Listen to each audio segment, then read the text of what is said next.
शंकर जी के नाम पर जो हिंदुत्व को, सनातन को बदनाम करने की साजिश चल रही है, उसके लिए आपको एक बात बताई जा रही है, उसको सुन लो, बहुत ध्यान से सुनना, शांत एकदम।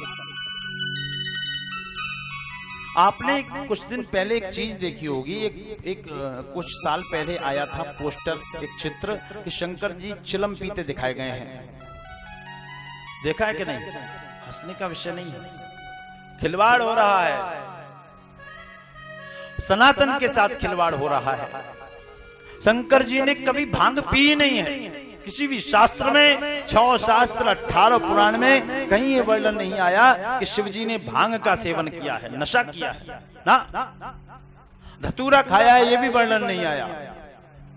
आप लोग सुनिए, धतूरा खाया है ये भी वर्णन नहीं आया, भांग खाई है ये भी वर्णन नहीं आया। अब आप लोग बोलोगे नहीं आया तो चढ़ती क्यों है? ये बात आ रही है ना मन में? आ रहा है कि नहीं आ रही?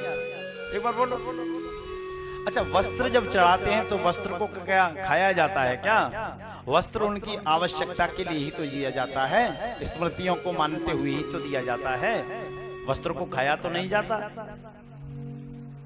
इसी प्रकार भांग और धतूरा दोनों का प्रयोग भगवान शिव के ऊपर हुआ है, लेकिन भोजन के लिए नहीं हुआ, नशा के लिए नहीं हुआ, जहर पीने के लिए नहीं हुआ।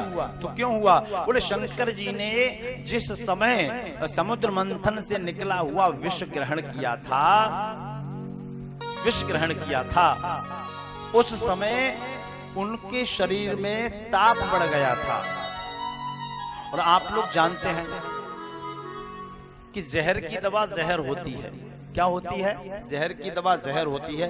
Diamond cuts diamond and iron cuts iron. लोहा लोहे को काटता है, शीशा शीशे को काटता है। तो उस ताप को शांत करने के लिए भांग का स्नान हुआ है। समझ में आ रहा है ना? भांग का स्नान हुआ है।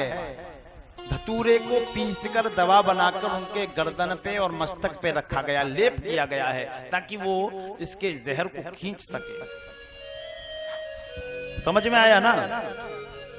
स्नान हुआ है भांग का। कहीं भी ये वर्णन नहीं है कि भांग का भोग लगा है या धतूरे का भोग लगा है, इसका वर्णन कहीं नहीं है मानने वाले। ये अनर्गल बातें हैं। हमारे सनातन को बर्बाद करने की तैयारी है।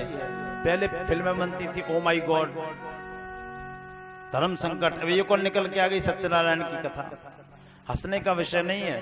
हम कहीं ना कहीं कमजोर हैं, इसलिए दूसरा हमारे धर्म पर प्रहार पे प्रहार किए जा रहा है। हम खड़े होकर विरोध करेंगे तो हमारे धर्म पर प्रहार होना बंद जाएंगे। त्रिलोकीनाथ शंकर क्या चिलम पीने वाले होंगे? लज्जा नहीं आती हमको? और उनके नाम पे शिवरात्रि पे चिलम में हुक्के में भर भर के हम लोग गांजा पीते हैं। काहे को बदनाम कर रहे हो? खुद पीना है तो पियो, भगवान को बदनाम क्यों कर रहे हैं आप? कोई मतलब समझाने की कोई क्रिया समझी नहीं, केवल ईश्वरीय बदनाम, ईश्वरीय सत्ता को बदनाम करने का बीड़ा उठा चुके हम लोग। वो भी शिवजी जैसा देवता जो अखंड समाधि में रहता है। बीते संवत सहस्त्र 87,000 वर्ष तक जो समाधि जिसने लगाई है, आप उसके ऊपर लांछन लगाते हैं। क्या बात करते हैं छोटी सी।